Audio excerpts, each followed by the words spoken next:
Oke. Assalamualaikum warahmatullahi wabarakatuh, teman-teman. Waalaikumsalam warahmatullahi wabarakatuh. Waalaikumsalam warahmatullahi wabarakatuh. Waalaikumsalam warahmatullahi wabarakatuh. Ya, alhamdulillah ya.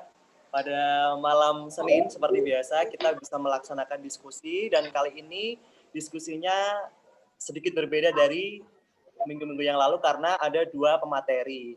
Nah, hari ini kita akan berdiskusi tentang pentingnya literasi dalam kemampuan menulis dan berbicara. Seperti yang kita tahu bahwa literasi itu sangat penting dalam pendukung ya, support untuk kemampuan menulis kita dan juga berbicara.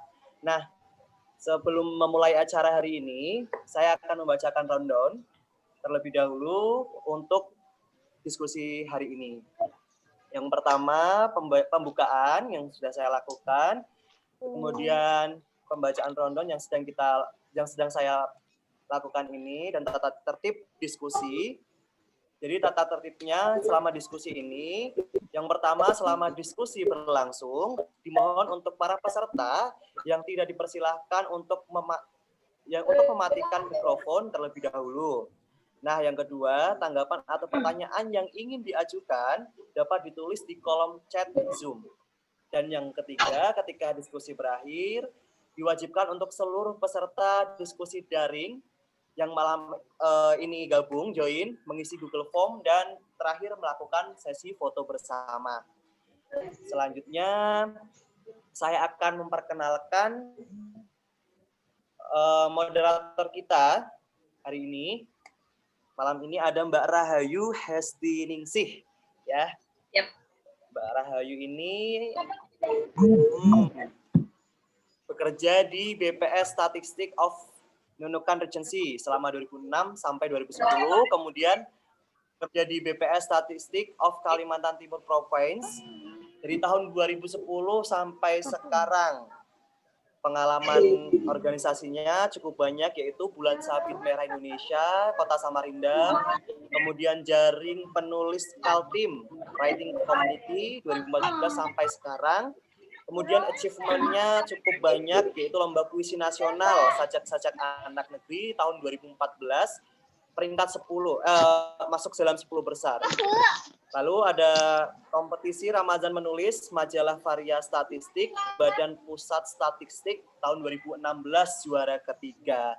Dan Mbak Rahayu ini nanti akan memandu jalannya diskusi hari ini. Langsung saja untuk mempersingkat waktu, saya persilahkan Mbak Rahayu untuk memandu jalannya diskusi pada malam hari. Monggo. Oke, makasih banyak Rizky. Mungkin bisa dimatikan dulu kali Mbak Ania. Oke, makasih banyak Rizky. Assalamualaikum warahmatullahi wabarakatuh. Rizky, si Nong atau Putra Duta Wisata Kendal 2019. Mohon maaf itu mic-nya mungkin bisa di-mute dulu ya.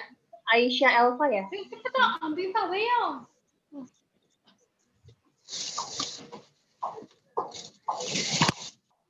Oke ya, kita mulai ya. Ya, assalamualaikum warahmatullahi wabarakatuh. Selamat malam teman-teman semua yang sudah hadir di diskusi daring kita. Terima kasih atas kedatangannya. Apa kabar semua? Baik-baik ya, sehat ya? Ya, saya ucapkan terima kasih banyak karena sudah bisa hadir dalam kegiatan diskusi rutin kita yang memang setiap minggu malam kita laksanakan di sebuah wadah kebanggaan kita, wadah belajar kebanggaan kita, yaitu Ruang Belajar Warga Plus 62. Di mana memang Ruang Belajar Warga Plus 62 ini adalah sebuah wadah belajar tentang banyak hal ya. Jadi kita itu membahas tentang jurnalisme, literasi, pendidikan, dan keindonesiaan. Saya ucapkan juga selamat datang dan mari kita siapkan diri untuk menerima ilmu baru yang akan kita dapatkan sebentar lagi. Nah, pada malam hari ini memang adalah malam diskusi yang cukup berbeda dari biasanya, cukup spesial. Kenapa? Karena kita menghadirkan dua narasumber. Yang biasanya kan kita cuma satu narasumber ya. Nah, tapi malam ini kita menghadirkan dua narasumber yang memiliki background yang sangat tepat banget untuk kita jadikan rujukan belajar yang sesuai dengan tema kita malam ini, yaitu pentingnya literasi dalam kemampuan menulis dan berbicara. Setelah hadir, baru satu ya narasumber kita ya. Kalau gitu saya sapa dulu deh, Mas Alvin Arianto. Apa kabar Mas Alvin? Halo Mbak Ayu, baik, kabar baik. Sehat-sehat ya. Terima kasih loh Sehat, sudah menyempatkan waktu untuk sharing di Ruang Belajar Warga Pas 62 ini. Sama-sama, terima kasih juga kepada Ruang Belajar udah diundang ke sini. Iya. Mbak Dinda belum hadir kayak ini ya. Kalau begitu kita langsung aja deh dulu. Sebelumnya saya akan membacakan CV tentang Mas Alvin. Jadi Mas Alvin ini adalah bernama lengkap Alvin Arianto. Menamatkan pendidikannya di London School of Public Relations tahun 2010 sampai 2015. Jurusannya Public Relation. Dia juga seorang anggota aktif dari LSPR TV. Apa itu Mas? LSPR TV itu apa Mas? Jadi itu adalah jaringan televisi punya kampus ya. Jadi memang kampus London School itu punya jaringan TV yang disiarkan kepada di seluruh area kampus. Kebetulan memang program-programnya pun kita create sendiri. Jadi saya salah satu tim untuk create programnya di situ. Oh gitu ya. Oke. Iya. Oke lanjut.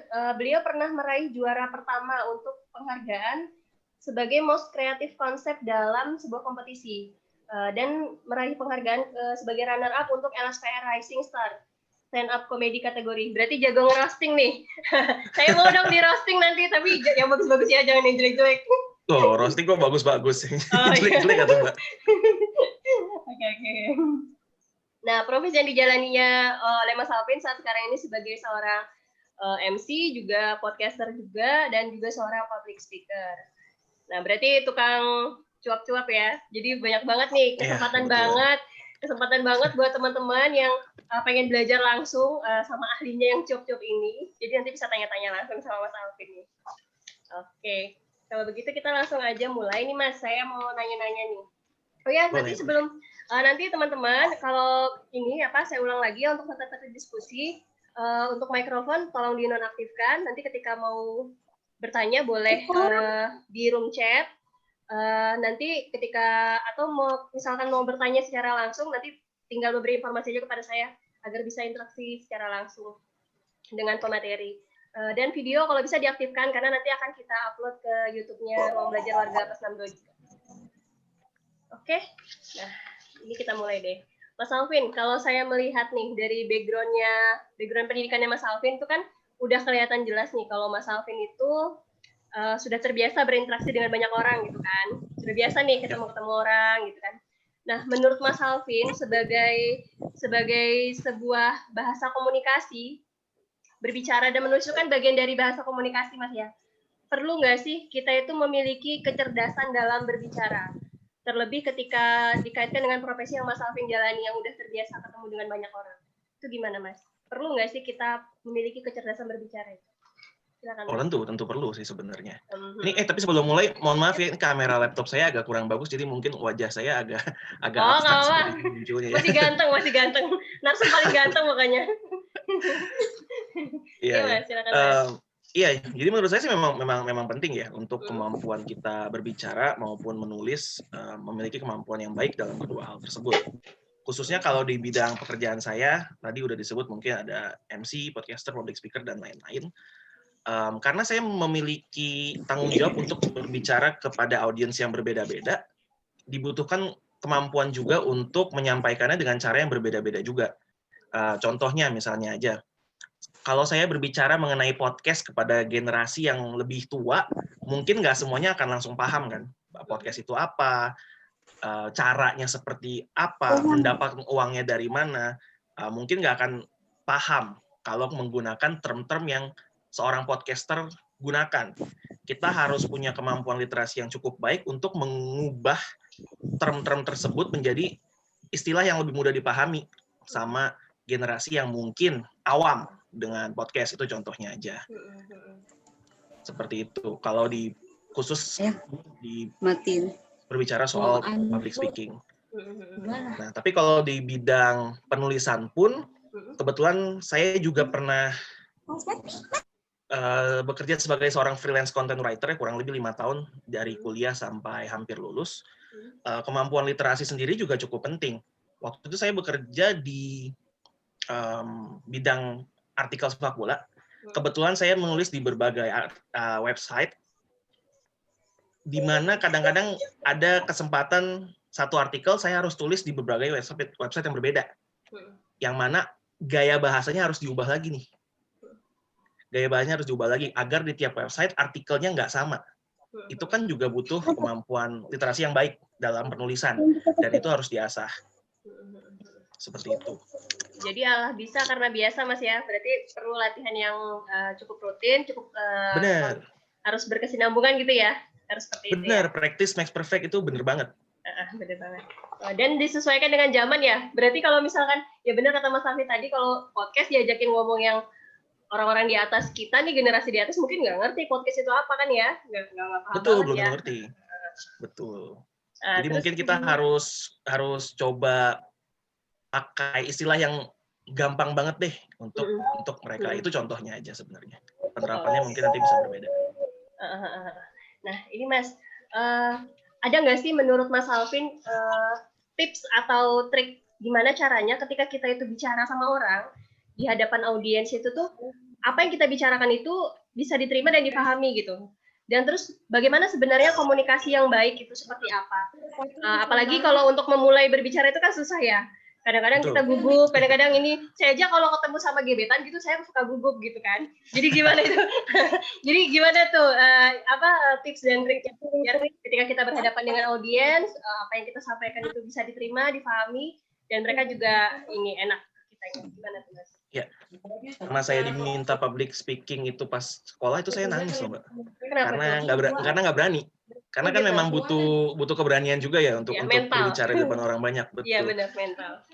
Nah kalau ditanya soal tips dan triknya, ini bukan suatu hal yang instan gitu. Misalnya kita ingin ahli dalam bidang public speaking, yang nggak bisa besok kita tahu-tahu langsung jago, langsung ahli, nggak bisa. Ini butuh proses. Jadi tips kalau dari saya, menurut saya nomor 1 yang paling penting adalah rajin baca. Yang paling pertama itu adalah rajin baca dulu. Saya dari kecil itu saya suka sekali membaca. Membaca apapun. Baca koran karena saya suka sepak bola, saya baca artikel tulisan-tulisan sepak bolanya di bidang olahraga di koran. Baca majalah, Donald Bebek, Bobo, baca buku komik, udah remaja baca novel, dan sekarang juga bacaan-bacaan lain. Kenapa membaca itu penting menurut saya? Karena dengan membaca, otak kita terbiasa menerima struktur kalimat. Berbagai jenis bacaan, pokoknya ada struktur kalimatnya, otak kita jadi terbiasa. Lama-lama kita akan terlatih. Gimana sih caranya ketika kita bicara di depan orang, struktur kalimat yang baik. Penulisan juga sama ya, dalam menulis juga kita juga terlatih. Di benak kita seenggaknya udah ada bayangannya, oh struktur kalimat yang bagus seperti ini. Untuk kesempatan yang ini, oh mungkin harus pakai bahasa yang lebih kasual, kita pernah baca bacaan yang lebih casual, di otak kita juga udah ada bentuknya seperti ini. Jadi tips yang pertama menurut saya adalah rajin baca. Rajin baca, jangan malas baca, karena membaca itu penting. Kalau istilahnya membaca adalah jendela dunia, itu benar banget. Jadi rajin-rajin membaca. Sama pertanyaan kedua tadi apa ya Mbak? Mohon maaf. Gimana caranya komunikasi yang baik itu seperti apa sih menurut Mas Alvin? Definisi komunikasi yang baik itu seperti apa? Oke. Ini pertanyaan yang mungkin saya suka terima dari teman-teman ya yang sepantaran. Ada yang suka komentar seperti ini. Ya lu mah enak, Vin. Lu kan memang kerjanya di bidang yang berkaitan dengan public speaking, komunikasi. Jadi memang kemampuan literasi akan terolah dengan sendirinya. Memang lu butuh itu. Lah gua kerja di bidang A, B, C. Untuk apa punya kemampuan itu? Saya selalu jawab dengan mereka seperti ini. Orang yang cerdas adalah orang yang bisa menyampaikan sesuatunya dengan simple, sehingga lawan bicaranya bisa mengerti.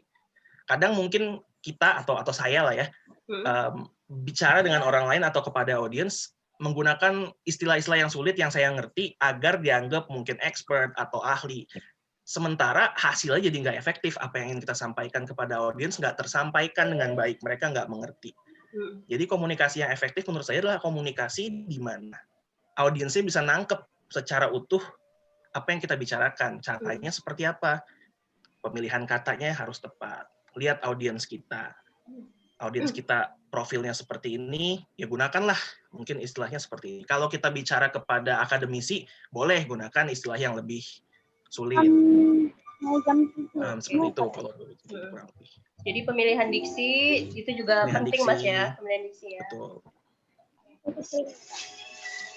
iya. Mohon maaf itu. Ayu, Iya. Mbak Dinda ada kayaknya. Oh, sudah ada. Kita sambut Udah dulu. ada, Mbak Dinda. Selamat datang, Oh, Mbak iya. Dinda. Udah ada? Teman-teman itu yang apa? Yang mikrofonnya rada Iya. berisik bisa minta Minta tolong tolong, dimatiin nggak? ya, minta tolong di-mute dulu itu. Di-mute dulu. Selamat datang Mbak Dinda. Terima kasih ya. Sudah ada? Iya, makasih juga ya udah ngundang aku. Eh. Maaf nih telat join. Halo Mbak Dinda, salam kenal. Salam kenal Mbak Dinda. Kenal Mas Alvin. Oke, kalau gitu mungkin saya nyapa Mbak Dinda dulu deh. Narasumber kita yang paling cantik. Boleh. Karena narasumbernya kan cuma ada 2 ya. Jadi tadi Mas Alvin ada yang paling ganteng, Mbak Dinda sekarang yang paling cantik gitu kan. Ini kalau cowok lagi saya otomatis turun ke peringkat 2 gitu ya Mbak Ayu. Mas Alvin bisa aja. Gitu ya. Oke, saya sapa dulu nih Mbak Dinda Delisan Tahir. Dan Dinda Delisan Tahir ya? Iya, Tahir. Tapi Mbak Dinda ini katanya sih lebih senang dipanggil dengan nama Dinda Tahir. Katanya itu nama apa Mbak? Iya, itu nama panggung aku. Nama panggung teman-teman. Jadi perlu tuh ada nama panggung, nama hoki kali ya, seperti itu ya. Nama hoki, amin. Jadi Mbak Dinda ini lahir di Jakarta tanggal 29 Maret 1993. Masih muda teman-teman. Beliau ini pernah menjalani pendidikannya di Universitas Mercu Buana, sarjana komunikasi jurusan Desain Komunikasi Visual tahun 2010 sampai 2014. Saat sekarang beliau ini menjalani profesinya sebagai seorang reporter di Trans 7 dan juga aktif sebagai pegiat literasi. Beliau juga seorang YouTuber. Ntar pada dikepoin aja channel YouTube-nya Dinda Tahir. Apa aja sih di dalamnya yang dia buat itu ya, nanti bisa teman-teman cek sendiri. Dan juga kebetulan seorang blogger di webnya dindatahir.wordpress.com. Dan satu yang spesial dari seorang Mbak Dinda itu dia mahir dalam berbahasa Jepang. Jadi kalau ada yang punya pacar orang Jepang pengen nulis-nulis surat, kalau butuh bantuan silahkan ke Mbak Dinda. Oke deh kalau begitu. Begitu kita lanjut dulu ya Mbak Dinda, kita ke Mas Alvin dulu. Mas Alvin kita lanjut lagi ya Mas Alvin. Nah, boleh. Ngomongin public speaking Mas, saya sendiri pribadi itu sangat tertarik dengan yang namanya public speaking gitu. Apa public speaker, apa segala orangnya tuh ya seperti itu. Saya tuh pernah membaca ya satu website dari Times Higher Education gitu. Jadi di situ tertulis bahwa public speaking atau kemampuan bicara itu adalah skill yang paling dibutuhkan di zaman sekarang di era digital gitu. Jadi itu di samping kemampuan-kemampuan yang lain ya seperti problem solving dan itu creativity dan lain-lain. Namun kan itu nggak semua orang bisa melakukan itu dengan baik gitu kan Mas. Kadang merasa seperti tadi saya bilang kadang merasa gugup, terus apa yang mau disampaikan udah bagus-bagus nih di kepala nih, tapi begitu ketemu audiens langsung stres, langsung buyar, langsung nggak tentu, nggak jelas gitu kan. Nah itu gimana sih caranya selain kita harus punya bekal seperti Mas Alvin bilang tadi, kita harus banyak membaca gitu kan. Itu gimana tuh caranya biar kita apa ya untuk memulainya tuh jadi berani gitu loh Mas. Itu gimana tuh? Oke, ya memang public speaking memang penting ya. Contoh Mbak Dinda juga kalau create konten YouTube kan tentu kemampuan public speaking juga diperlukan. Di era sekarang sangat penting gitu. Di dunia pekerjaan juga public speaking ya pasti akan ada presentasi-presentasi yang dilakukan, tentu penting. Nah, gimana caranya agar kita bisa menjadi lebih baik ya dalam sebagai seorang public speaker? Pertama, menurut saya mulai dulu aja, coba dulu aja ngomong di depan publik.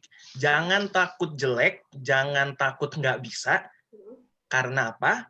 Karena pasti jelek. Pasti jelek untuk pertama kali. Untuk pertama kali pasti jelek. Nggak semua orang melakukan hal yang baru pertama mereka lakukan langsung jago tuh nggak ada. Kayak pelukis jago aja nggak. Pertama kali mereka ngambil kuas nggak ngelukis langsung jadi Mona Lisa kan? Nggak mungkin. Pasti mereka ada prosesnya dulu. Dari jelek dulu, mereka latihan, sampai akhirnya kemudian pelan-pelan jadi lebih baik. Di public speaking juga sama. Pertama kita melakukan public speaking tentu nggak bagus deh. Saya ingat sekali pertama kali saya melakukan public speaking itu kepada audiens yang di luar akademis ya. Itu sebagai seorang MC, apa yang saya siapin semuanya sama apa yang akhirnya saya omongin di depan panggung, di atas panggung, beda semua karena udah grogi, tangan keringet dingin. Wah, udah buyar deh semua, udah beda semuanya total. Nah, tapi kalau memang kita ingin jadi lebih baik di bidang public speaking, pengalaman tersebut nggak boleh bikin kita mundur. Justru kita harus perhatikan baik-baik kemarin apa sih yang salah dalam diri saya sehingga kemarin performa saya di atas panggung tuh carut marut. Itu jadi patokan kita untuk lebih baik ke depannya. Persiapan juga penting. Kalau persiapan kita udah matang nih, kita misalnya mau presentasi di kampus misalnya. Kalau persiapan kita udah matang, tentu level grogi kita akan menurun. Jadi itu juga membantu.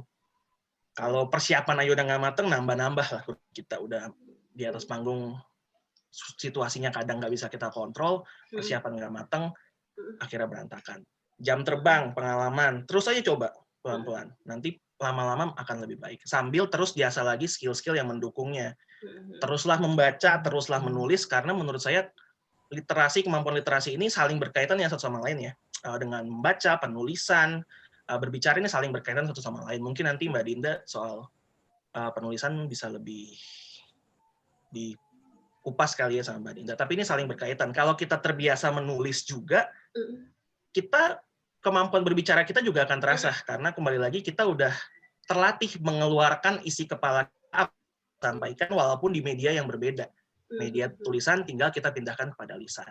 Nanti tinggal diasah aja bagaimana sih di public speaking kita, kalau keluar dari kemampuan literasinya juga, body language itu penting sebenarnya di public speaking. Gestur ya. Gestur itu penting. Kalau baca bukunya, lupa ada siapa, kalau nggak salah itu dia bilang dari seni 70% sebenarnya adalah body language. Body language yang baik, tapi ya itu saya tracking sedikit dari kemampuan literasi. Tapi tetap aja diasah, jangan takut, terus aja berproses, nanti akan lebih baik ke depannya.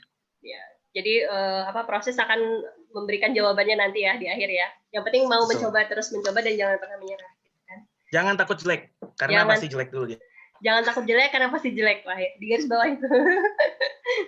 Ini Mas, ada nggak sih aturan baku yang perlu kita pahami atau kita tanamkan itu agar kita itu bisa memiliki kemampuan bicara yang baik di depan audiens? Yang perlu kita pahami di otak kita nih, supaya kita itu bisa memiliki kemampuan bicara yang baik di depan orang.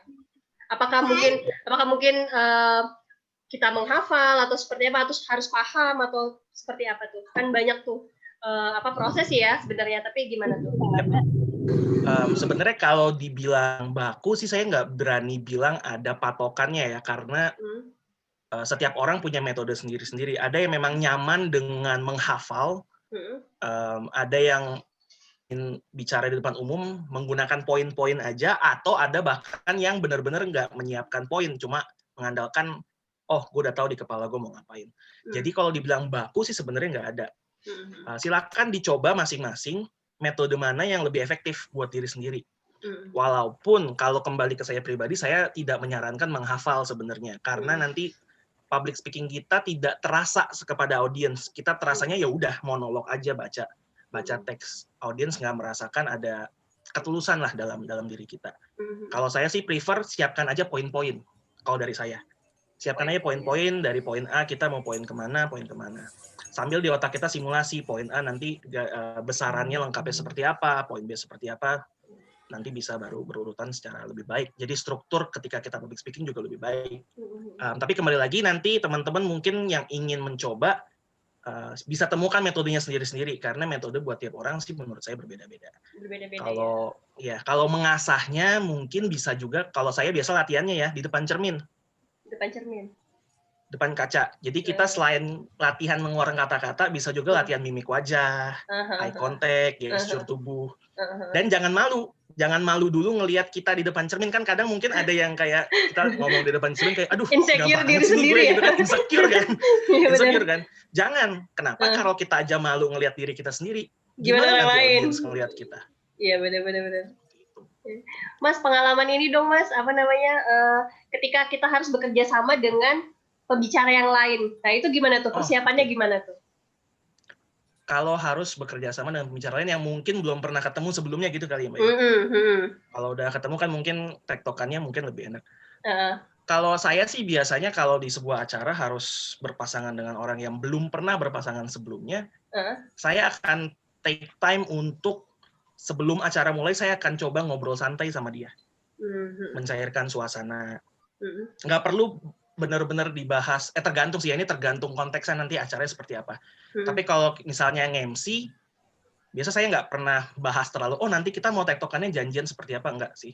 Lebih ke, pokoknya suasana yang cair dulu, kita kenalan dulu, jadikan teman dulu, nanti bisa lebih enak bicaranya. Kalau nanti acaranya memang lebih, membutuhkan persiapan, bisa diselipkan sih. Gimana nanti kita tektokannya di atas panggung seperti apa, nanti gantiannya seperti apa, nanti mau ngelempar A, balesnya B, seperti apa. Kalau bisa ada waktunya, tapi kadang-kadang harus diakui ada juga yang nggak ada waktu untuk kita kenalannya dulu sih, itu agak lebih tricky.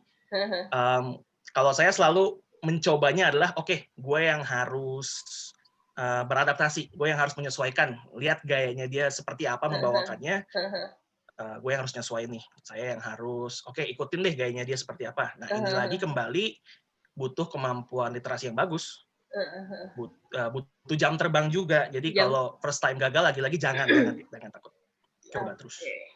Oke. Kalau gitu kita coba ke Mbak Dinda dulu. Mbak Dinda masih di sana, Mbak Dinda? Halo Mbak Dinda? Mbak Dinda? Dengar nggak ya? Mbak Dinda masih di situ? Kayaknya hilang nih Mbak. Hilang ya? Oh, iya nggak ada ya? Oh, mungkin gangguan signal kali ya? Mungkin gangguan ya, lagi hujan di beberapa tempat. Oh ya, kalau gitu kita lanjut aja lagi. Oh ya, saya persilakan ya teman-teman, kalau misalkan ada yang mau ditanyakan, bisa ketik pertanyaan di room chat, atau bisa juga nanti informasinya ke saya kalau misalkan mau interaksi secara langsung gitu. Oke. Ini Mas, mau nanya lagi nih Mas. Gini Mas, kadang-kadang saya sendiri tuh menemukan, kadang-kadang menemukan seorang pembicara itu kalau berbicara itu struktur bahasanya tuh cepat gitu. Nah itu gimana Mas kita menyesuaikan dengan mereka gitu? Gimana kita melatih diri untuk berbicara dengan bahasa yang supaya lebih teratur dan tidak cepat-cepat? Karena kan penerimaan orang itu kan beda-beda ya kadang-kadang ya. Nah, itu seperti apa Mas? Ketika kita terkendala oleh lawan bicara kita yang dia punya struktur bicara yang cepat ataupun yang seperti susah kita menangkap ininya, gimana Mas?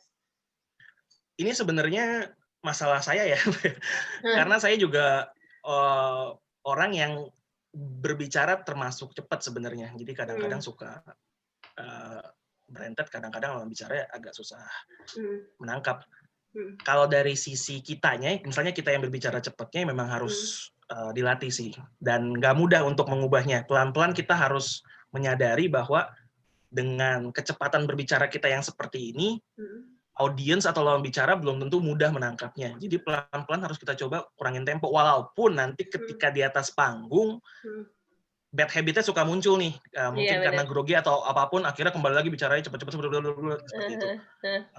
Tapi ya balik lagi, latihan nggak ada yang ngalahin deh. Pokoknya dengan latihan itu kunci paling utama gimana kita bisa mengubah diri kita menjadi lebih baik itu dengan latihan sebenarnya.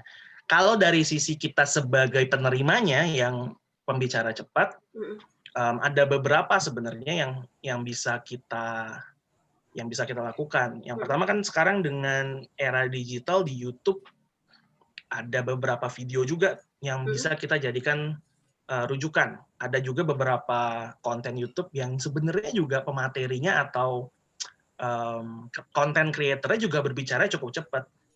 Kita bisa latih nih kemampuan kita menangkap informasi dengan cepat. Kita bisa menggunakan metode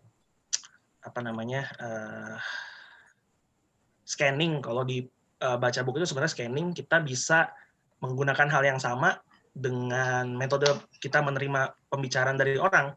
Kita bisa menangkap poin-poin pentingnya dari pembicaraan itu, walaupun nggak semuanya masuk, tapi poin pentingnya seenggaknya kita nangkep. Itu bisa kita lakukan juga.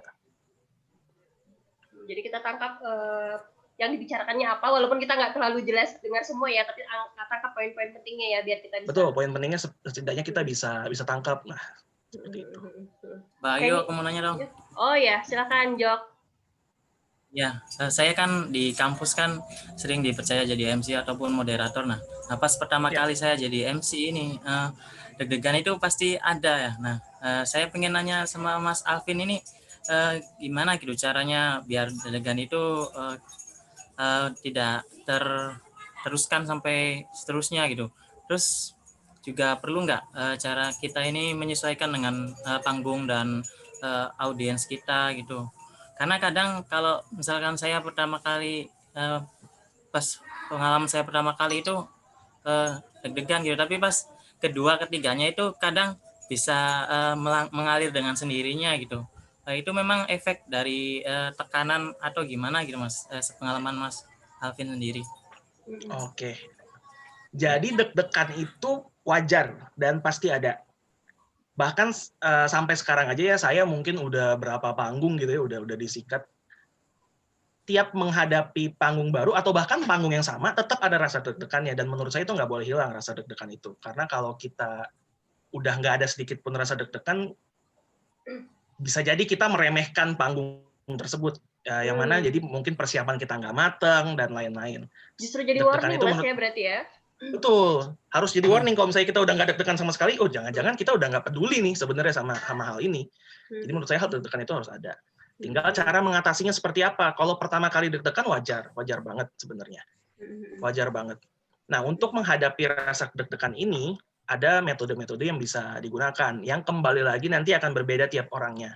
Bisa digunakan sesuai mana nanti yang paling efektif. Ada yang mendengarkan musik, ada yang cuma kayak duduk santai, tarik nafas panjang, buang nafas lagi untuk menenangkan pikiran dan juga atur nafas kita. Stretching dikit gitu ya, bisa juga ya Mas stretching. Ada yang tidur. Ya, tidur beda-beda. Nah, ada yang tidur. Ntar ketiduran gimana? Kan ada panitia yang bangunin. Iya benar. Paling muka aja ya, agak muka bantal dikit kalau habis tidur. Nah, jadi ditemukan metode yang paling cocok buat kamu yang mana. Karena buat orang beda-beda. Ada yang nyaranin saya waktu itu dengerin musik. Saya dengerin musik kayak malah musiknya gitu? nggak masuk. Musiknya nggak masuk, tenang juga enggak. Jadi nggak efektif. Enjoy diri kitanya. Betul. Ini aja, trial and error aja. Buat kamu nanti yang cocok kira-kira yang mana. Trial and error aja, nggak apa-apa. Terus kemudian yang kedua tadi gimana? Kita juga perlu ya menyesuaikan dengan lingkungannya, lapangannya, panggungnya, dan audiensnya itu muda atau tua atau gimana? Betul, itu salah satu tips yang paling penting mungkin ya. Kita harus melihat panggungnya seperti apa. Kalau mungkin Joko MC di kampus, bahasanya juga lebih casual, bisa mengeluarkan mungkin internal jokes yang diketahui cuma sama lingkungan kampusnya, biasa itu sangat efektif tuh internal jokes seperti itu untuk nge-grab audience. Ya cuma nanti ketika berbicara di depan audiens yang lebih formal, ya harus disesuaikan juga cara bicaranya, menggunakannya. Mungkin kalau kepada teman-teman menggunakan gua lu, kalau dengan formal ya saya, itu contoh kecilnya seperti itu. Tapi harus sih seperti itu. Jangan panggung yang berbeda kita hajar dengan gaya yang sama. Hasilnya bisa, tapi tidak akan maksimal dan optimal. Jadi kita harus kenali dulu audiens kita siapa, betul. Rentang usia berapa gitu kan Mas ya. Jadi kita bisa ngatur. Betul. Kita harus bicara seperti apa ya. Betul. Kalau biasa saya sih nanya dulu ke panitia. Audiensnya profilnya seperti apa nih? Terus kalau misalnya kalau misalnya di depan kampus, mungkin di kampus yang saya kurang tahu, saya akan tanya ke panitianya kira-kira dosen mana yang asik untuk dalam tanda kutip di roasting atau apapun.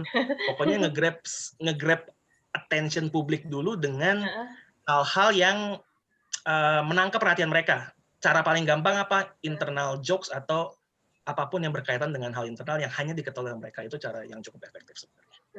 Gimana, Jo? Kalau cara membangun ketenangan sendiri gimana sih, Mas? Membangun ketenangan. Cara membangun ketenangan. Ketika udah di atas gitu. Ketika udah di atas panggung gitu, Joko maksudnya? Iya.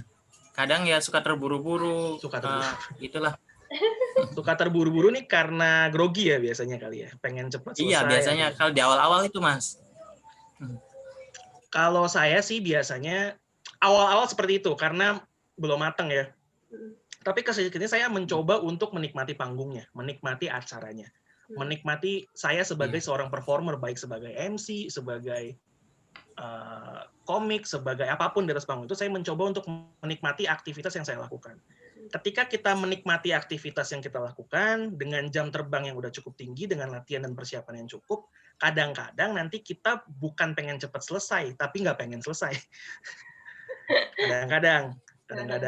Tapi itu kuncinya kalau menurut saya, enjoy dulu sama apa yang kita lakukan. Dan gimana caranya kita bisa enjoy, ya kembali lagi. Seperti yang tadi udah saya informasikan. Saya berbagi ya, di sini kita berbagi ya, bukan ngajarin. Ya persiapan yang cukup, latihan, lama-lama kita ketika udah siap, oh gue seneng ngelakuin ini, kita akan tenang kok di atas panggung. Gimana Jok? Udah puas Jok? Ya, intinya mah itu enjoy, terus persiapan materi, menyesuaikan dengan lapangan dan audiens. Iya benar. Nanti lama-lama jam terbang juga bisa membuktikan ya Mas. Sama-sama ya, Joko. Iya, berdasar pengalaman. Benar. Betul, pengalaman tidak bohong. Sepertinya sudah ada Mbak Dinda. Mungkin saya Mbak Dinda, ke Mbak Dinda dulu ya. Mbak Dinda kemana aja? Maaf ya, kuotanya tadi habis terus beli lagi deh. Halo Mbak Dinda, salam kenal. Halo Joko. Oke deh, kalau gitu kita langsung aja nih tanya-tanya Mbak Dinda. Mbak Dinda, sebagai awalan nih, Mbak Dinda ini kan seorang reporter ya. Nah, itu ceritain dong gimana ceritanya pertama kali bisa terjun dan bergabung dalam dunia jurnalistik dan juga turut aktif dalam sebagai seorang penggiat literasi. Itu gimana tuh ceritanya awalnya? Pertama kali jadi reporter ya, jadi jurnalis. Sebenarnya panjang banget ceritanya. Oke, jadi awalnya dari SMP itu aku emang cita-cita jadi reporter karena ngelihat reporter live report tuh kayaknya wah keren banget, kayak intelijen banget gitu. Dia bisa tenang live report, nyampein berita ke penonton dengan begitu tenangnya di balik riuhnya jalanan pada saat itu. Nah, pas ngeliat keren itu aku pengen tuh jadi kayak gitu. Ya udah masuk SMA sampai kuliah aku masih cita-cita jadi reporter. Tapi pas kuliah aku malah ngambil jurusan yang nggak sama sekali berhubungan gitu sama jurnalistik. Aku ngambil DKV, desain komunikasi visual. Karena aku suka gambar sih waktu itu. Jadi aku tuh kayak nggak mau nguasain cuma satu bidang gitu, tapi tetap mau jadi reporter. Nah, pas selesai kuliah, apply tuh ke semua stasiun TV yang ada di Indonesia. Wow. Nggak semua, hampir semua. Terus nggak taunya yang hajar semua. Hajar semua. Namanya fresh grade ya kan? Iya benar. Menguji peruntungan. Terus akhirnya yang manggil tuh Trans 7 waktu itu, akhirnya tes segala macam, akhirnya diterima. Terus sampai sekarang ikut kayak jadi penggiat literasi tuh karena emang suka baca, terus sama teman-teman ada di Trans 7 juga, kita kayak bikin satu klub gitu namanya Dharma Pustaka. Jadi kayak mau mensosialisasikan, yuk kita baca yuk gitu. Jadi lebih kayak gitu sih. Gitu ya. Oke. Ini Mbak, saya kan baru tahu ya kalau saya setelah gabungan di Ruang Belajar Warga 62 itu, saya tuh baru tahu Mbak ternyata prosesnya seorang reporter atau jurnalis itu tuh mengemas jadi berita itu ternyata prosesnya panjang gitu kan. Nggak hanya ketika ngambil data di lapangan. Kalau di saya itu kan bunyinya ngambil data ya, sama aja sih sebenarnya di mencari berita di lapangan. Ternyata ada proses semacam edit video dan penulisan naskah. Nah, pernah nggak sih Mbak Dinda tuh dalam membuat atau penulisan naskah itu dapat kesulitan gitu? Karena kan untuk membahasakan laporan dari lapangan ke bahasa tulisan itu kan nggak semua juga bisa gitu kan. Itu pernah nggak ada kesulitan seperti itu? Pas awal-awal aku malah nggak bisa sama sekali, serius. Jadi kan waktu kuliah kan ngambil jurusan desain, itu sama sekali nggak ada hubungannya sama nulis naskah atau apapun itu. Dan pas aku punya cita-cita jadi reporter tuh, aku nggak kebayang harus nulis naskah gitu. Jadi pikiran aku tuh, reporter cuma kayak live report, dia nyampein apa yang ada di lokasi saat itu. Tapi ternyata pas masuk ke Trans 7, nggak taunya harus nulis naskah reporter tuh. Jadi pas awal-awal aku susah banget, aku sampai sering banget dimarahin bos, dimarahin produser, terus sering dipanggil, sering di ruangan sendiri kayak dikasih kelas gitu. Diajarin sih pelan-pelan sih sama produser-produser. Kesulitannya tuh lebih ke apa ya? Mengawinkan antara visual sama kata-kata itu. Jadi yang visualnya yang diambil kameramen itu apa, harus bisa dibahasakan ke dalam tulisan. Itu sih susahnya pas awal-awal. Tapi pas kesini, karena jam terbang udah, alhamdulillah udah lumayan cukup gitu, jadi ya dengan sendirinya bisa sendiri. Gitu ya. Tesnya apa aja sih Mbak jadi reporter? Kenapa Jo? Saya juga pengen jadi reporter. Tesnya itu apa aja gitu, tahapan itunya sebelum diterima jadi reporter itu. Waktu itu aku apply lewat website. Kan di setiap website media itu pasti ada karir gitu kan, job vacancy-nya gitu. Jadi aku apply di situ, terus tiba-tiba ditelepon disuruh ikut psikotes. Waktu itu abis psikotes, terus 2 minggu kemudian dikabarin untuk interview HRD. Nah, abis interview HRD, 2 minggu lagi dikabarin lagi untuk interview user. Apa kebalik ya? Aku lupa, udah lama, mohon maaf. Ya nanti Joko boleh nanti japri Mbak Dinda ya, sambil Mbak Dinda ingat-ingat. Sambil Mbak Dinda nanti ingat-ingat kan apa aja waktu dites ya dulu begitu ya. Sudah siap-siap. Ini Mbak, saya mau nanya, kan Mbak Dinda tuh juga seorang blogger ya, itu kan tadi ada websitenya juga. Ini kalau dalam menulis itu gimana sih caranya dari sudut pandangnya Mbak Dinda nih melahirkan ide atau menumbuhkan kreativitas menulis itu seperti apa? Jadi kalau aku sendiri, setiap orang kan punya cara masing-masing ya untuk ngelatih literasi itu sendiri. Kalau aku sih ngebanyakin baca, nonton film atau nonton film sih. Kalau berita aku nggak terlalu suka ya. Padahal kerja di berita ya. Nonton film terus iya. Tapi nggak suka nonton berita.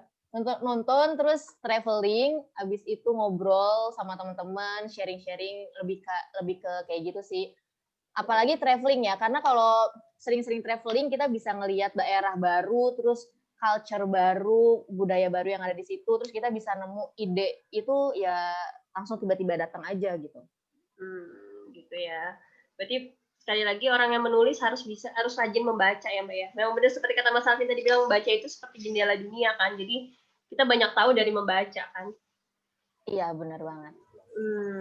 Oke, mungkin sementara kita ke room chat dulu karena udah banyak ada yang bertanya ini. Nah, ini dari Tegar Citra Samudra. Ini pertanyaannya ditujukan kepada Mas Alvin nih. Selamat malam Mas Alvin, perkenalkan saya Tegar, mau tanya dong, katanya kalau jadi MC dan harus baca CV pemateri yang pengalamannya banyak banget itu bacanya gimana ya? Ada tips nggak sih Mas? Katanya. Nah, ini juga sama, mungkin jadi satu aja ya, dari Silmi. Kak Alvin mau tanya, kalau kita nge-MC dari panggung, kita ngeblank gimana? Ya, mungkin silakan Mas Alvin. Oke, jadi kalau untuk CV materi, kita lihat dulu, kalau saya sih ya, acaranya apa. Paling yang kita bacakan itu CV-nya hanya yang relevan dengan acaranya. Kan kalau CV kan biasa orang naruh cukup banyak ya informasi di dalam situ ya. Tapi kan mungkin tidak semuanya relevan dengan event yang lagi kita jalankan.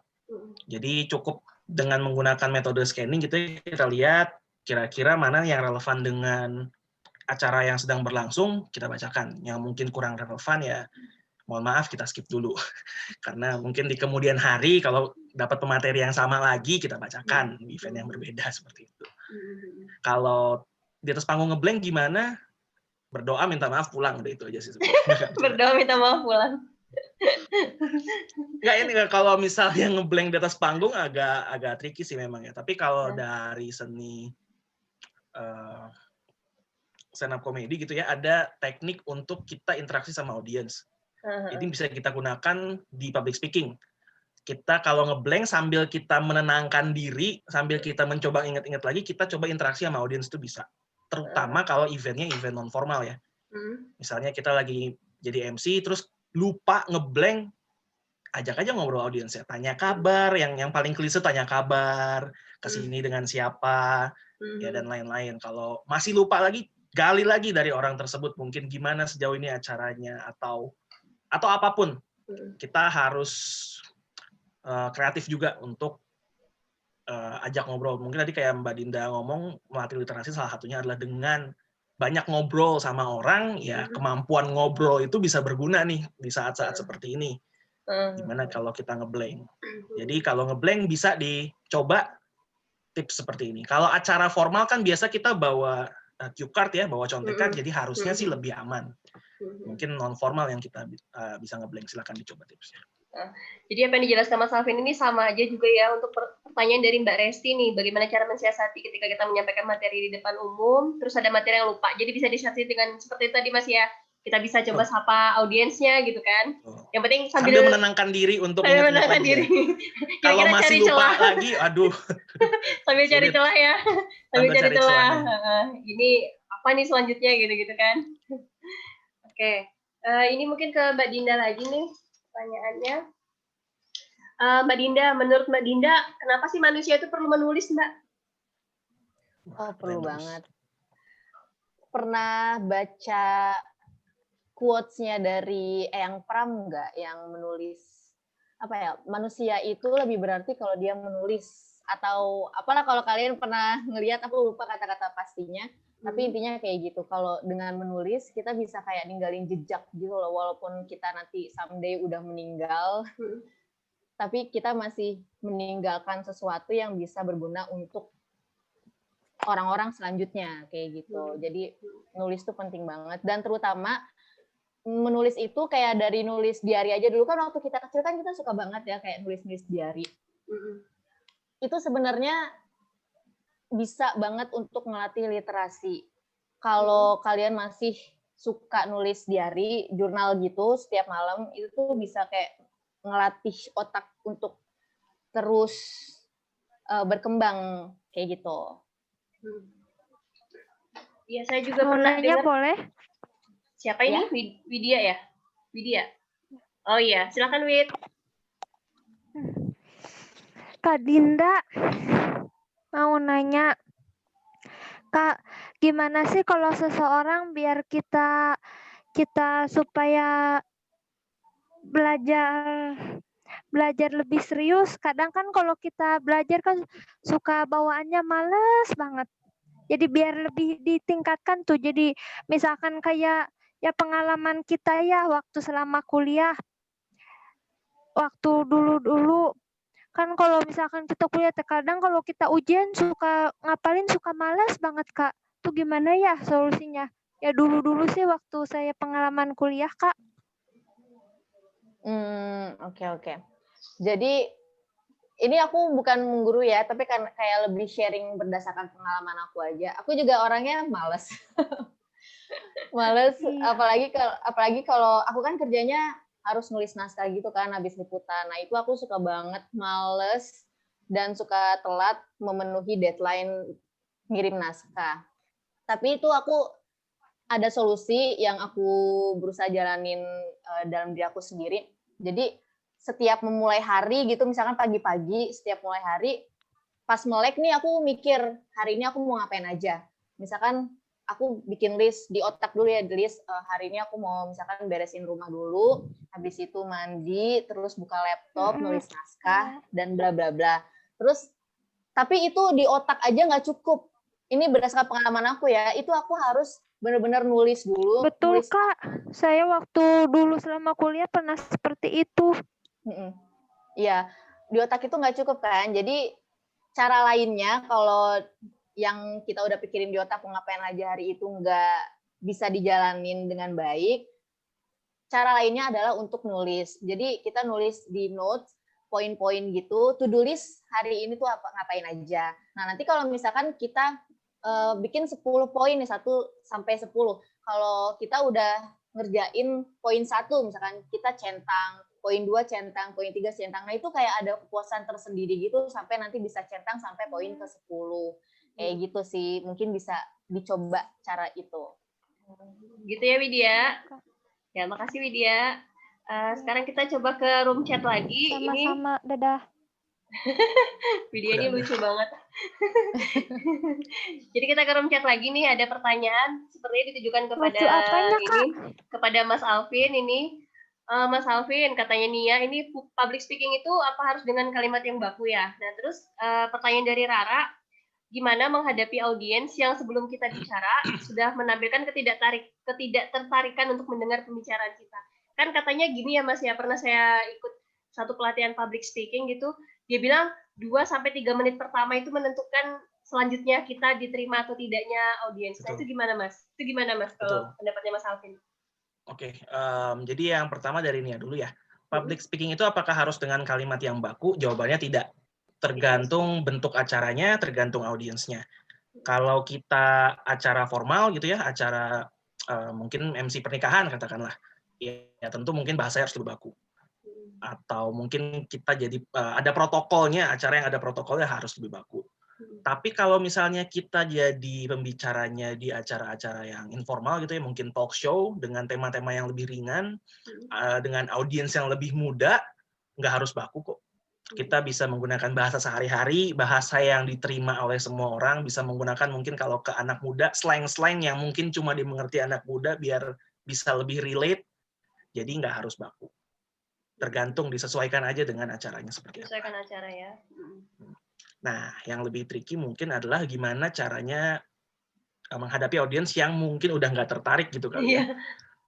Memang sulit sih. Dan benar kata Mbak Ayu tadi, 2-3 menit pertama itu penting. Kita harus nge-grab audiens di 2 atau 3 menit pertama. Karena kalau 2-3 menit pertama kita udah bomb, udah audiens nggak tertarik sama kita, ke belakangnya udah pasti juga nggak tertarik sama sekali dengan kita. Caranya seperti apa? Bisa dengan mengambil hati mereka. Ajak bicara dulu di awal. Mungkin kita acaranya apa contohnya ya? Waktu itu acara korporat, biasalah mungkin kalau levelnya upper management mungkin kan agak kurang tertarik yang dengerin kita ya. Biasa saya akan mempersiapkan sih pastinya. Sebelum acara saya akan tanya ke panitianya, bosnya yang mana, kepribadiannya seperti apa, dan lain-lain. Jadi di awal acara sebelum mulai, sapa mereka, ajak bicara, jadi mereka seenggaknya tertarik kepada kita, mereka, oh ini orang nyari tahu tentang gue nih, jadi tertarik mendengarkan kita. Kalau audiens lain bisa juga tadi yang udah saya sebut, bisa juga dengan internal joke, misalnya kamu nge-MC atau berbicara di depan kampus kamu, mungkin anak-anak kampus kan kadang ada yang suka, dia nih, udahlah nggak usah didengerin. Ya kita putar, kita gunakan hal-hal yang hanya diketahui oleh mereka, yang diketahui oleh kampus kita, itu bisa nge-grab ketertarikan mereka juga. Seperti itu. Jadi prepare aja hal-hal yang bisa membuat kamu relate dengan audiens, bisa membuat kamu lebih dekat, biasanya audiens akan lebih tertarik mendengarkan apa yang kita bicarakan. Begitu ya. Oke. Kalau nanya dari sisinya Mbak Dinda nih, gimana Mbak Dinda? Mbak Dinda kan seorang reporter juga nih. Kalau misalkan ini ketika lagi live report gitu, terus menghadapi situasi yang tiba-tiba mungkin bikin ngeblank atau gimana, itu seperti apa Mbak Dinda? Dulu waktu awal-awal sering banget ya ngeblank. Bahkan aku pernah pertama kali live di perempatan Gadok ya. Itu aku sampai salah nyebut Gadok jadi Godak. Terus itu live tuh sampai jadi ceng-cengan gitu di kalangan senior-senior aku. Terus next-nya aku lebih ke prepare banget gitu sih. Jadi sebelum aku live, aku harus benar-benar prepare, aku harus tahu situasi dan kondisi jalanan kayak gimana, aku bikin poin-poinnya, terus aku ngapalin ke poin-poin yang nggak ngapalin per kalimat gitu. Jadi kalau misalkan di tengah-tengah pun ngeblank, kan kalau live juga bawa cue card gitu kan, jadi bisa ngeliat sekilas, oh poinnya ini, oke. Jadi ngeblank sedikit nggak apa-apa, diem dulu, tapi jangan sampai ada jangan sampai kayak gitu, jangan sampai kelihatan bingung, kayak pede aja gitu, masang tampang PPG, maaf pura-pura bego gitu. yang penting tetap kelihatan smile, tetap kelihatan flawless.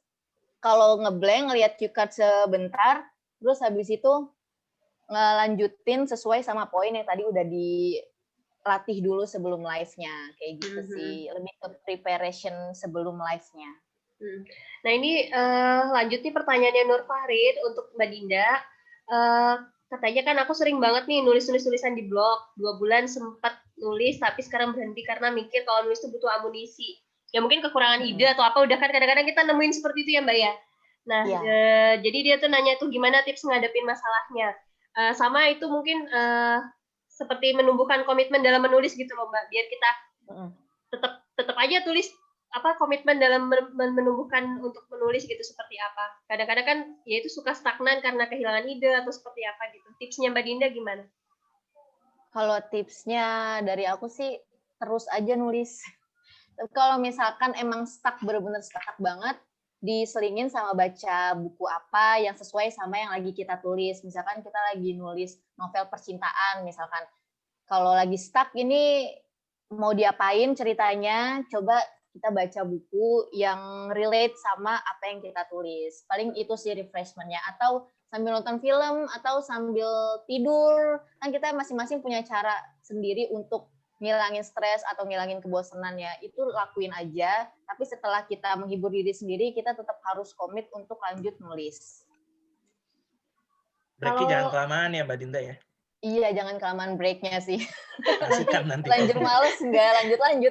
Itu kendala saya loh Mbak. Saya tuh dari tahun berapa gitu kan coba nulis novel ya. Udah sampai beberapa terus tiba-tiba ya udah nggak terlanjut sampai sekarang pun, jadi nggak terlanjut. Udah bingung ininya apa lagi kelanjutannya, jadi udahlah biarlah. Iya. Ini kalau menurut kalau menurut Mbak Dinda, menulis itu sebenarnya sebuah bakat atau sesuatu yang bisa diasah sih? Sesuatu yang bisa diasah. Kalau bakat itu enggak sih. Nulis itu sebenarnya bisa diasah banget. Karena dulu aku nggak bisa nulis. Terutama nulis naskah ya. Aku suka nulis cerita, cerpen-cerpen, tapi kalau naskah gitu yang sifatnya berbentuk serius dan untuk di edit untuk jadi sebuah tayangan itu sama sekali nggak bisa. Tapi dengan latihan terus, dengan belajar, dengan baca dari naskah-naskah senior-senior yang udah perfect gitu, lama-lama bisa sendiri kayak gitu. Jadi ya Mbak ya, bisa kita asah dengan membaca dan menggunakan metode-metode yang lain tadi itu ya. Nah, ini kita harus punya role model sih. Jadi misalkan kita baca naskah A, kita suka nih, ya udah kita ikutin aja kayak gitu. Sistemnya tuh ATM, amati, tiru, modifikasi. Amati, tiru, dan modifikasi. Bukan plagiarisasi. Bukan plagiarisasi. Ini ada pertanyaan untuk berdua. Untuk Mas Alvin dan Mbak Dinda nih, dari Mbak Yulia Handayani. Bagaimana cara menarik minat baca anak-anak remaja saat ini untuk membaca buku? Karena melihat kondisi saat sekarang kan anak remaja lebih suka main gadget atau lebih suka menonton gitu daripada membaca. Padahal kalau di kata Mas Alvin tadi kan, membaca juga bisa menjadi salah satu bekal utama untuk kita supaya bisa punya kemampuan berbicara gitu kan. Nah di Mbak Dinda juga seperti itu kan, membaca itu salah satu bekal juga untuk menulis. Nah gimana tuh supaya menarik minat, menumbuhkan minat baca buat anak-anak khususnya. Mbak Dinda dulu silakan. Oh, aku dulu, oke. Jadi aku share oke, terima kasih. Jadi aku share pengalaman aku baru-baru ini yang terjadi ya. Jadi aku punya teman, dia tuh nggak suka baca. Aku udah beberapa kali minjemin dia buku, itu nggak useless gitu, istilahnya tuh useless, dia nggak suka baca gitu. Cuma sekali doang, terus habis itu nggak mau lagi. Nah, tapi akhir-akhir ini, sebulan yang lalu tuh dia putus sama pacarnya. Aduh. Jadi dia tuh lagi dalam keadaan yang down banget kayak gitu kan. Terus dia sering di bla bla bla. Akhirnya aku pun ngasih dia hadiah buku, berupa buku. Bukunya itu Filosofi Teras. Itu buku bagus banget. Aku nggak suka buku motivasi, buku non fiksi kayak gitu. Cuma pas aku baca ini keren banget. Kayak aku tuh mikir semua orang tuh harus baca. Nah kebetulan teman aku yang baru putus ini lagi down dan kayaknya butuh motivasi, akhirnya aku kasih dia buku Filosofi Teras. Nah setelah dia baca, akhirnya dia bilang, Din ini buku bagus banget. Dan sejak saat itu dia jadi beli terus, baca terus buku-buku yang sejenis. Jadi kayak gitu. Jadi untuk bikin orang suka baca tuh sebenarnya gampang-gampang susah. Tapi satu triknya yang selama ini aku jalanin itu, kasih dia satu buku yang menurut kita bagus banget, kasih dia satu buku, kalau dia suka sama buku itu, pasti dia bakal mau lanjut baca lagi, kayak gitu. Kalau dari Mas Alvin, gimana Mas Alvin? Ya, filosofi teras bagus, jadi itu recommended. Pak Henry Manampiring ya yang bikin kalau nggak salah. Iya. Nah, itu bagus, silakan. Kalau dari saya trik mungkin sita gadgetnya biar mereka nggak punya hiburan lain selain membaca. Sita gadgetnya biar tidak punya hiburan lain selain membaca. Jadi memang minat membaca kan udah cukup turun ya, apalagi di anak-anak yang generasi lebih baru lagi. Sayangnya dengan menurut minat membaca, minat berkomentar makin naik, nggak berjalan berdampingan. Tapi saya punya teman yang anaknya udah sekitar usia sekolah dasar gitu ya, rupanya juga punya minat membaca yang tinggi. Bedanya memang apa yang dibaca. Mungkin mereka udah nggak terlalu mengandalkan buku fisik sekarang. Mereka punya e-book. Mungkin bisa diupayakan juga kalau kepada anak-anak ya. Di gadgetnya bisa ditaruh e-book. Jadi mereka bisa membaca lewat sana. Jadi peran orang tua kepada anak-anak juga penting. Kalau kepada usia remaja dan pemuda memang emang agak sedikit lebih sulit karena lebih rebel biasanya ya untuk diarahkan. Bisa bantah ya? Bisa membantah. Caranya mungkin adalah saya setuju sama Mbak Dinda tadi ya, itu bisa jadi salah satu opsi. Buku yang menurut kita bagus kita kasih kepada mereka gitu. Tapi dilihat juga kayak misalnya mereka ketertarikannya terhadap apa. Saya punya teman yang suka sepak bola, saya akan kasih buku tentang sepak bola. Itu jadi awalan dia dulu pertama untuk jadi perkenalannya lah dengan dunia membaca, dunia buku. Mungkin nanti setelah dari buku tentang sepak bola, dia akan membaca buku-buku sepak bola yang lain. Harapannya habis itu mulai melancong ke buku-buku dengan genre yang lain di luar sepak bola seperti itu. Mudah-mudahan. Walaupun memang ini perjuangan yang tidak mudah ya. Benar. Tidak mudah. Benar nggak mudah. Oke, Mbak Dinda ada pertanyaan lagi? Mbak Dinda mau tanya. Oh, Mbak ini Teh Ida, Mbak Dinda. Buat Mbak Dinda. Oh iya, silakan Teh Ida. Hai Mbak, gini Mbak, bagaimana cara kita memberikan pengertian kepada orang tua bahwasanya literasi dan membaca itu sangat penting untuk anak-anak terutama usia sekolah. Soalnya pengalaman waktu di Pamengpeuk aku buka pojok literasi itu ya, kan sekarang di pending dulu ya Mbak ya. Soalnya minatnya makin kesini makin menurun. Terus tidak ada dorongan dari orang tua. Mereka bilangnya tuh, ngapain katanya banyak baca atau apalah, ngapain kuliah atau apa, nanti juga anak perempuan mah baliknya ke dapur lagi gitu maksudnya. Ya, silakan Mbak Dinda. Wow, pertanyaannya sulit sekali ya.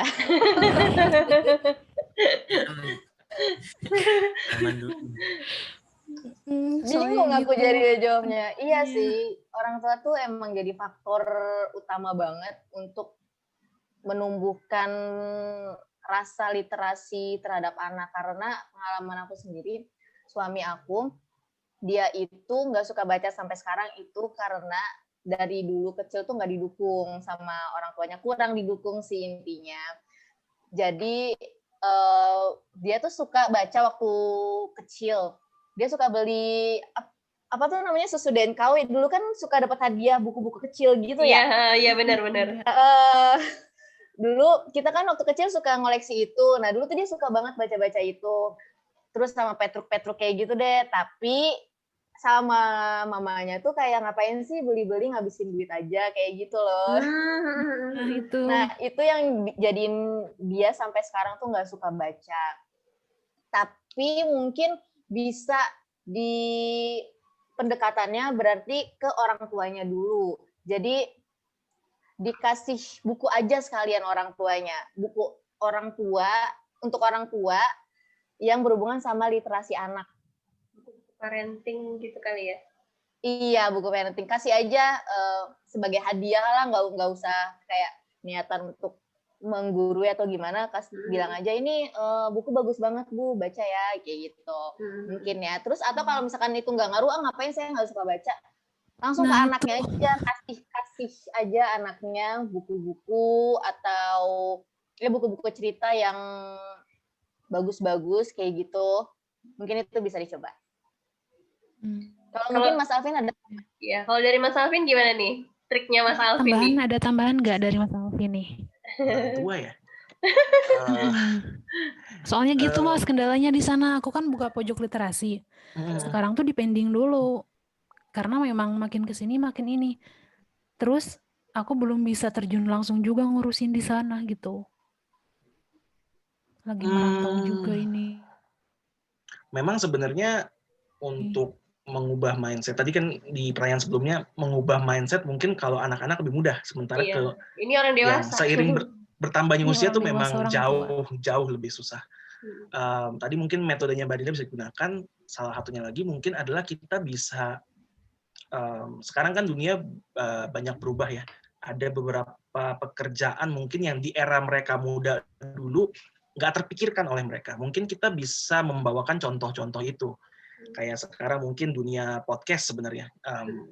Di era sebelumnya kan kita nggak tahu apa itu podcast karena belum ada. Nah, untuk menjadi podcaster yang berhasil, katakanlah berhasil ya, itu kan dibutuhkan kemampuan literasi yang baik gitu loh. Berbicara, penulisan juga, mungkin ada penulisan skripnya dalam podcastnya dan lain-lain. Dan core-nya di mana? Core-nya di membaca tadi seperti yang udah saya bagikan gitu ya. Mungkin bisa jadi salah satu contoh, dan bidang-bidang lain, YouTuber atau lain-lain, banyak sekali yang bisa kita kasih ke orang tuanya. Ini loh pentingnya anak diajarkan sejak dini kemampuan literasi yang baik. Kenapa? Karena di masa depan ketika dunia mereka bekerja, kita nggak tahu mereka akan masuk ke dunia pekerjaan yang mana, sedangkan kemampuan literasi itu hampir terpakai di seluruh bidang pekerjaan saat ini. Bahkan di bidang yang mungkin katakanlah mungkin kesehatan gitu. Literasi juga diperlukan, kayak misalnya kita lihat Pak Menteri Kesehatan kita, Pak Terawan gitu kan, harus berbicara di depan publik gitu loh untuk menjelaskan situasi COVID. Itu kemampuan literasi dimanapun terpakai. Mungkin itu salah satu cara yang bisa kita gunakan untuk orang tua ngerti, oh apapun pekerjaan anak saya nanti, dia harus punya kemampuan literasi yang bagus. Ya? Penting sih. Jadi bisa kita kasih lihat misalkan YouTube, konten-konten para YouTuber ataupun podcast gitu ya. Contoh itu hanya contoh aja sih sebenarnya Mbak Ida. Banyak cara sih ya Mas ya untuk menumbuhkan kesadaran membaca, tidak hanya bagi anak-anak tapi juga bagi orang tuanya ya. Ya. Mudah-mudahan sih kita bisa ya bersama-sama mendorong teman-teman gitu menumbuhkan minat baca. Bersama kita bisa.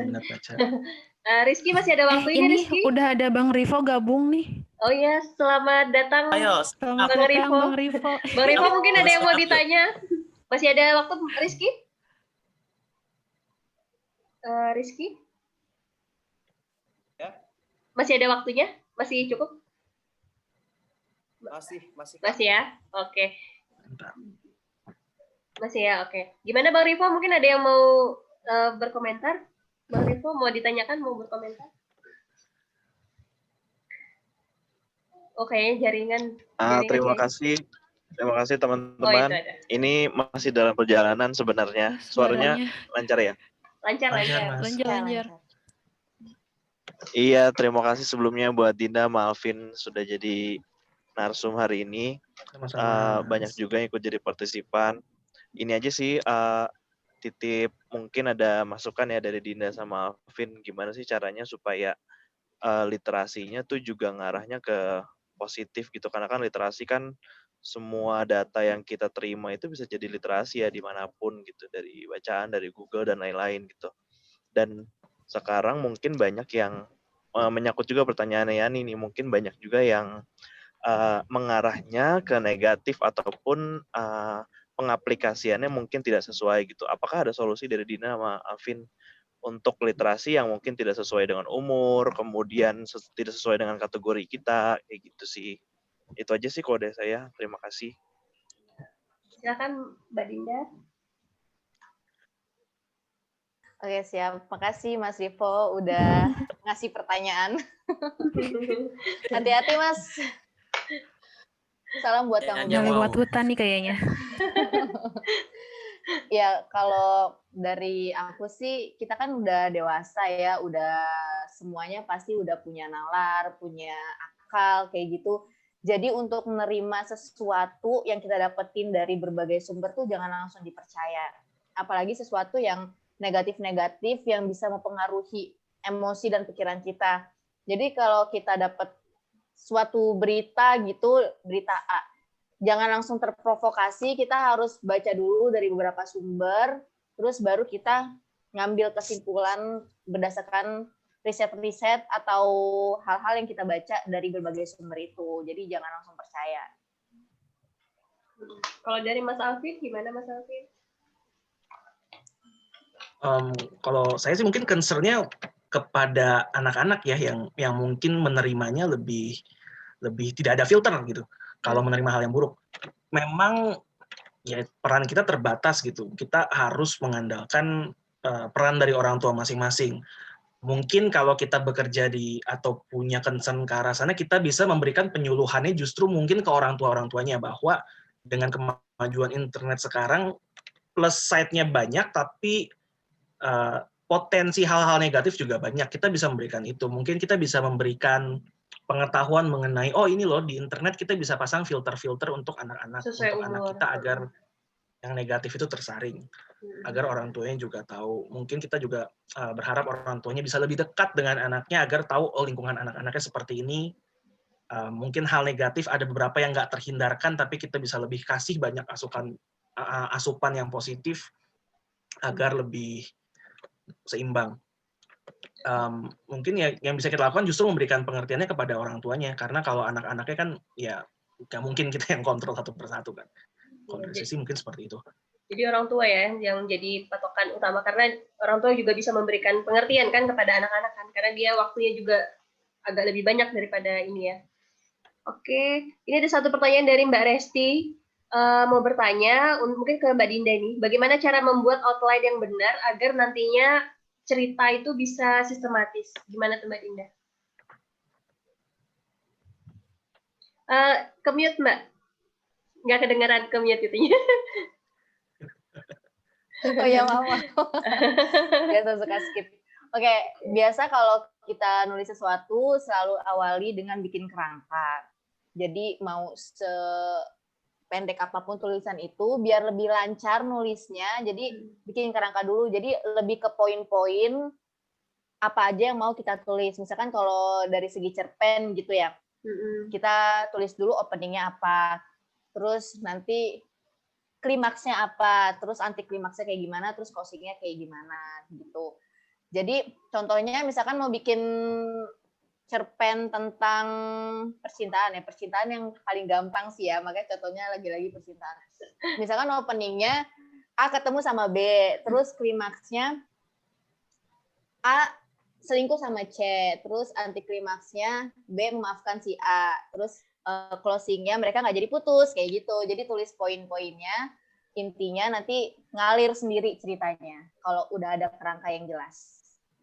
Oke, jadi gitu ya, bikin kerangka supaya memudahkan kita untuk kita tahu nih dari poin mana yang akan kita kembangkan, yang mana yang akan kita skip untuk tidak diinikan. Satu pertanyaan lagi dari Krisdayanti Intansari masih. Ini dia nanyakan gimana caranya supaya bisa dapat ide dan kesempatan untuk mengetik cerita untuk diterbitkan di blog dan harus terikat aturan agar terhindar dari plagiasi atau karya orang lain. Nah, tadi kan kita sempat membahas plagiasi ya Mas Alvin ya sama Mbak Dinda ya. Nah, gimana? Mungkin dari Mbak Dinda dulu. Nanti saya minta pendapatnya dari Mas Alvin juga. Gimana jadi, pertanyaannya coba? Jadi gimana ketika kita menulis itu, terus ketika diterbitkan di blog itu kita supaya nggak terhindar dari plagiasi, mungkin terdetek plagiasi atau apa, seperti kadang-kadang kan kita untuk menulis itu kadang mencari inspirasi kan kadang-kadang bisa baca dulu punya orang gitu kan Mbak, nggak sadar ternyata mungkin terikut ini seperti apa gitu. Jadi gimana kalau menurut Mbak? Oh, jadi karya kita biar nggak terdeteksi kita plagiasi. Intinya jangan benar-benar copy dari apa yang kita contoh sih. Jadi kayak tadi sistemnya ATM, amati, tiru, modifikasi. Jadi kita mengamati karya orang nih, dia kayak gimana, bikin tulisannya kayak gimana, sebagus tiru, kita tiru gimana vocab yang dia pakai seperti apa, terus baru kita modifikasi. Jadi jangan ditiru plek-plekan, tapi kita modifikasi sedikit gitu. Tapi kalau misalkan emang nggak ada ide untuk cerita apa, mungkin modifikasinya bisa lebih ke alurnya ya. Alurnya misalkan yang kita amati dan kita tiru itu adalah alur maju, nanti kita bisa bikin, kita modifikasi jadi alur mundur kayak gitu. Jadi jangan bener-bener tiru plek gitu ya. Jangan plagiasi, ya jangan. Kadang-kadang kan karena kesulitan kita baca-baca buku punya orang nggak sadar kan Mbak, ternyata kok kayak sama gitu. Jadi kan ini kan agak rentan. Kalau Mas Alvin gimana nih untuk menghindari hal-hal seperti itu, plagiasi, takut kedetek plagiasi gitu? Kalau memang dari plagiarisasi, kalau dari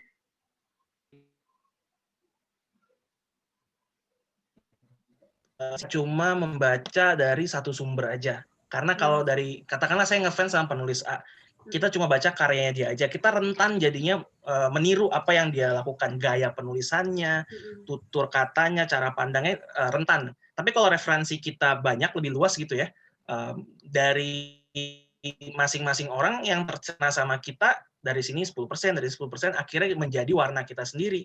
Karena kita mencernanya dari banyak sumber.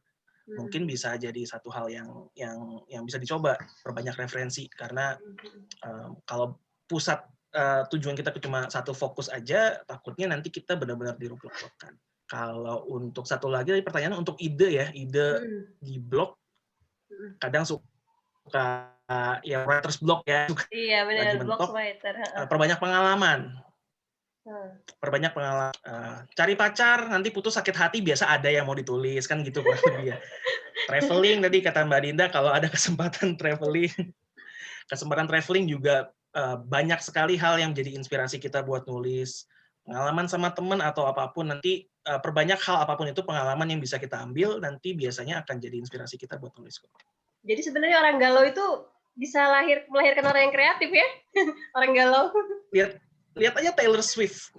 Taylor Swift di sana kan lagunya tentang putus cinta terus, ya itu salah satu contoh. Jadi kreatif ya. Orang galau yang berhasil. Orang galau yang berhasil. Oke, ini ada satu pertanyaan terakhir mungkin nih dari Clarissa.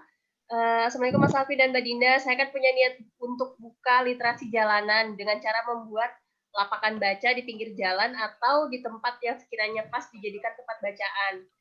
Nah, tujuannya pengen mengembangkan literasi gitu kepada anak jalanan. Gimana cara memulainya yang pas untuk menarik orang untuk berkontribusi? Jadi dia ini bingung caranya supaya orang-orang bisa jadi support dia gitu. Gimana Mbak Dinda? Tadi pertanyaan dari siapa? Dari Clarissa. Oh iya, Clarissa. Iya Clarissa, kan kamu udah join Zoom meeting ini. Ini semua kan kita melek literasi ya, maksudnya kita semua excited sama literasi. Kamu bisa japrin aja satu-satu, kamu mau kontribusi nggak ke sini, kayak gitu. Jadi perluas link kamu, ajak-ajakin orang yang emang tertarik sama literasi, terus ya udah deh, buka itu pojok baca. Kalau dari Mas Alvin gimana? Ida. Ya, penerapan kemampuan literasi yang tadi Mbak Dinda sebut di awal, ngobrol. Perbanyak ngobrol dengan orang-orang. Nanti akan ketemu orang-orang yang punya passion yang sama. Apalagi kalau udah ketemu dulu orang yang punya passion yang samanya, kita ajak ngobrol, mungkin dengan kemampuan negosiasi kita ya, bisa kita ajak juga untuk bergabung. Tapi intinya ya perbanyak ngobrol sih, perbanyak koneksi juga, networking ke teman-teman seluas mungkin. Nanti akan ketemu yang satu minat dan satu passion. Mudah-mudahan bisa terwujud ya niatan baiknya dari Clarissa. Ini bagus banget sebenarnya. Semangat. Amin. Amin. Mbak Dinda, ini mau tanya dong, ada moto nggak sih dalam menulis Mbak Dinda? Motonya Mbak Dinda dalam menulis apa tuh? Motivasi, Mas. Moto ya, oke. Moto hidup aku dari dulu sampai sekarang yang selalu aku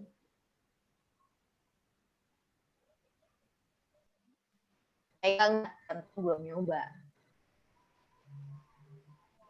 Gimana Mbak? Terputus tadi? Gimana? Putus ya. Nggak kedengeran tadi. Nggak akan tahu bilang. Koneksinya Coba. rada-rada. Iya, koneksinya unstable nih. Gimana? Oke. Gimana? Iya. Jadi moto yang dari dulu sampai sekarang aku pegang untuk situasi apapun itu adalah you will never know till you have tried. Jadi kamu nggak akan pernah tahu sampai kamu nyoba kayak gitu. Jadi mau situasi apapun ya udah coba aja dulu gitu. Jangan kebanyakan mikir. Kalau kebanyakan mikir malah nggak jadi-jadi. Nggak jadi-jadi ya. Kalau Mas Alvin, gimana Mas Alvin? Aduh kan ditanya lagi, aduh apa ya? Kalau berkaitannya sama karena mungkin tadi kita lagi bahas kalau saya berbaginya adalah banyak soal public speaker di atas panggung gitu ya. Kalau dalam konteks tersebut, saya sih sebenarnya motonya adalah be confident, tell yourself you are the best. Percaya diri dengan diri sendiri ya. Ya, jadi saya selalu bilang ke diri saya sendiri ketika menginjakkan kaki di atas panggung, oke, lu adalah yang terbaik di bidang ini, nggak ada orang yang public speaker sehebat lu, main aja. Mau ada siapapun di situ, mau ada Pak Anies Baswedan, mau ada siapapun. Pokoknya panggungnya Mas Alvin gitu ya. Saya akan menganggap diri saya yang terbaik. Betul. Pokoknya panggungnya Mas Alvin itu. Mudah-mudahan saya bisa jadi take control of the audience dengan moto seperti itu. Amin kalau begitu. Oke deh, mungkin closing statement nih. Closing statement dari Mbak Dinda mungkin. Pesan-pesannya mungkin gimana supaya ini.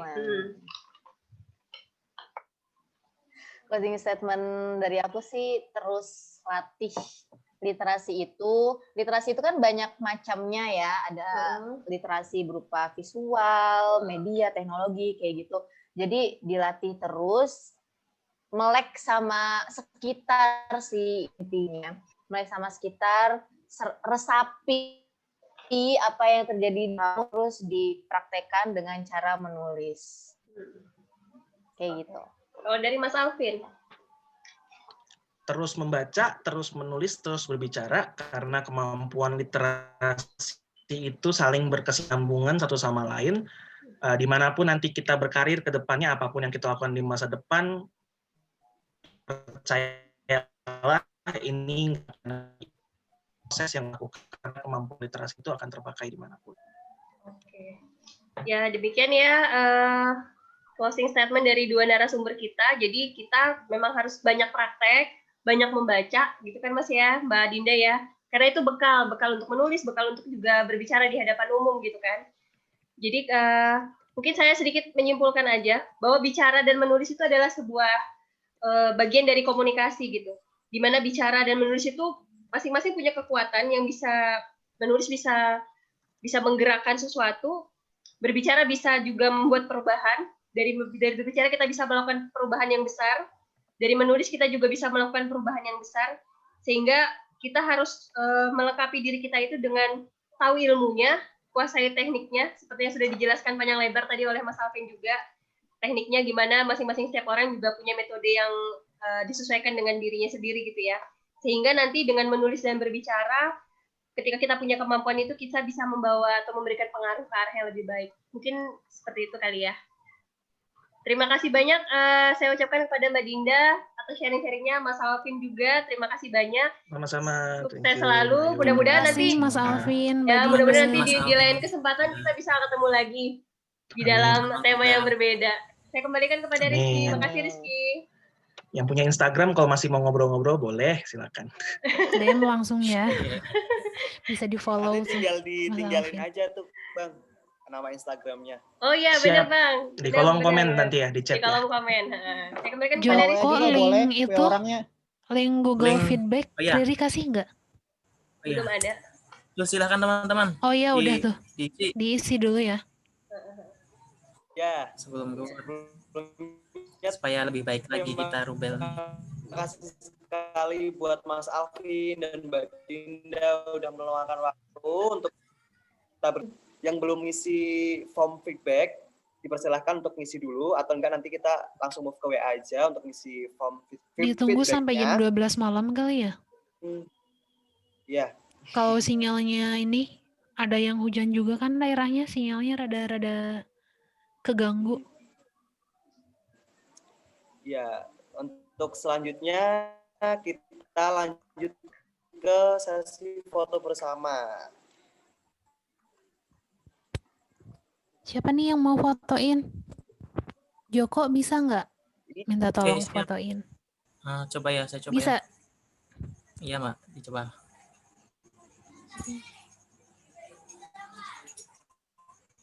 Ayo kameranya dinyalain Teman-teman teman-teman. videonya, kamera Dinyalain. videonya. Videonya dinyalain. Oke ya, bisa nyalain semua dulu.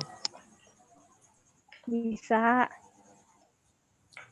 Slide yang pertama 3, kayak bebas. 2, 1.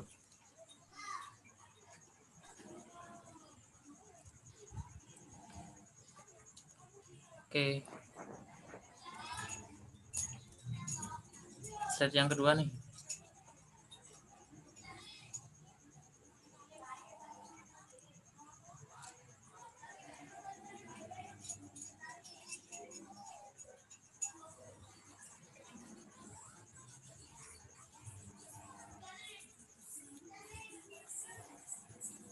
Tiga, 2, 1. Udah. Udah selesai. Udah. Terima kasih. Makasih banyak ya Mbak Dinda. Terima kasih Mas Mbak Alvin, Makasih Mas semuanya. Alvin, Mbak Dinda Makasih, sudah Mbak ikut Dinda. bergabung di sini.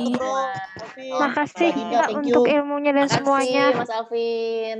Makasih Mbak Dinda, boleh nih kalau Terima kasih. Kenapa? Boleh. Bisa boleh nih kalau di kita follow ke katanya podcastku. tuh. Aku belum, Siap, siap. saya belum di roasting sama Mas Alvin. Mau di roasting katanya tuh Mbak Ayu Mas.